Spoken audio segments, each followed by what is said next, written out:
Après la manifestation de l'un des crimes économiques les plus retentissants de ces 60 dernières années au Congo, qui s'est produite hier par l'affaissement de la corniche de Brazzaville, le ministre en charge des grands travaux de ce pays, M. Bouya, a visité hier le lieu du crime après une accalmie des pluies torrentielles qui s'abattent sur Brazzaville tel un sort depuis plusieurs jours.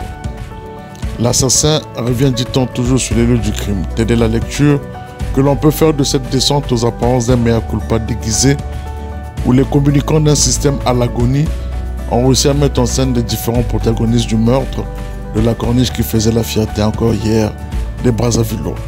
Plus de 7 milliards engloutis dans une réalisation inaugurée il y a 4 ans qui tend aujourd'hui à disparaître du paysage urbain de Brazzaville à cause de l'incurie financière d'un gang qui a pris le Congo en otage depuis plus de 20 ans. L'entrepreneur chinois dit prendre des mesures d'urgence pour sauver encore ce qui peut l'être et lancer sous peu les travaux de reconstruction. Une vraie plaisanterie d'un film de mauvais goût, comme si le Congo avait souscrit un crédit revolving dramatique faisant que les réalisations dans ce pays sont d'obsolescence programmée, qui à la première pluie s'effondrent afin de permettre à la vache à lait, qui est devenue le trésor public, de cracher le feu.